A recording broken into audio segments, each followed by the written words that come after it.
Broussard back with us now. Broussard, obviously the Clippers woefully disappointed in the playoffs last season. I would imagine adding a vet like CP3 would help. How good would the Clippers be with him on the team? Oh, they would be fantastic. They probably become the favorites. I mean, simple as that. Chris Paul, they need a playmaker. They need a higher basketball IQ. Kawhi said that. And Chris Paul obviously would bring that. So with that big three, with Kawhi, Paul, and Paul George, oh, they are the favorites. There's no question about it. It would be great for the league because you think the Lakers-Clippers last year was anticipated and was this quote-unquote rivalry which never really developed. This year, if they got Chris Paul, it would go to the highest level possible. And now, I don't think it's likely. I won't say impossible, but it's not likely. But, yeah, if they could get Chris Paul with those two, George and Kawhi, they're the team to beat. Absolutely. This is must-see TV if they can make this happen. You know, you think about the two things that the Clippers need. They need an alpha male leader.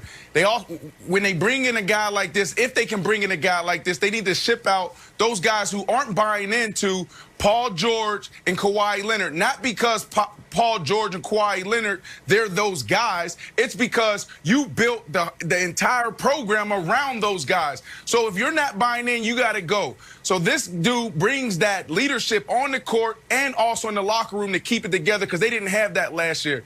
And he also brings that extra scoring option that they didn't have when Paul George disappeared. So this is really good for the Clippers, and this is not a good thing for your Lakers, Nick.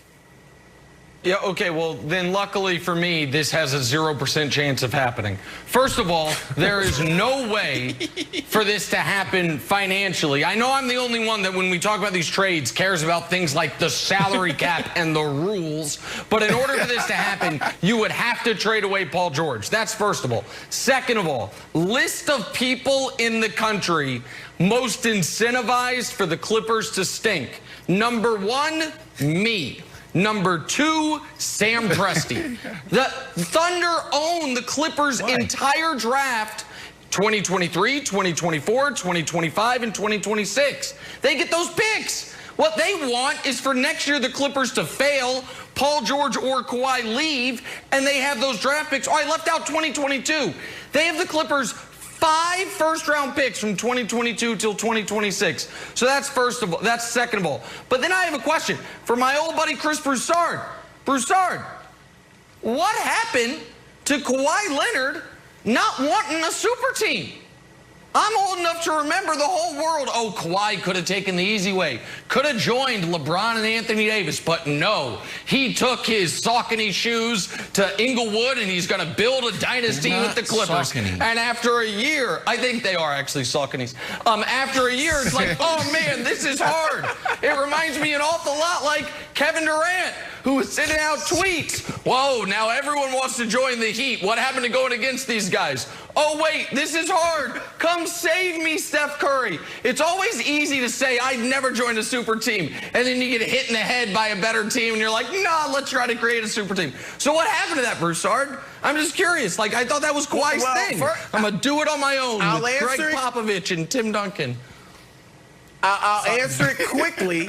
All right, he didn't want to be the third guy on the super team, all right, which is what he would have been with the Lakers. He's not as good as LeBron. So now he is still the lead guy. He's still the lead guy with the Clippers. And here's the thing, even if he has come to this revelation of, I want a super team, that doesn't make him any different from LeBron and Kevin Durant, the two best players of this generation. So what? What? That's an insult to Kawhi? No. He was always he wanted to play with George. He didn't want to go to the Clippers by himself. So he never was like, I'm going to do it by myself. He would have been with the Lakers had he not been able to get George to L.A. with the Clippers. Got it. Okay, got it. Got it. You just took that as an opportunity to take shots at my man. I'm not totally buying the Sam Presti, Chris Paul thing. I think it makes sense when you look at it analytically and you look at their bevy of draft picks.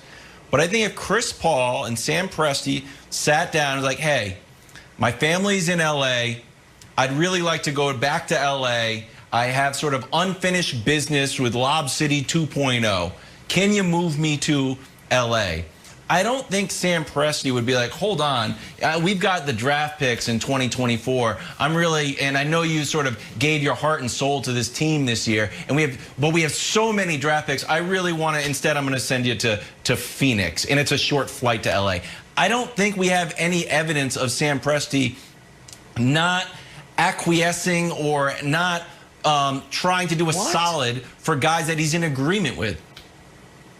Okay, well then Sam Presti's terrible at his job. He's not trying to win Mr. Congeniality. He's trying to win a championship. The Clippers have no assets to give back. Unless you're trading Paul George, then what are you getting? You're getting Patrick Beverley, Lou Williams, Zubac. No picks. They already got all the picks.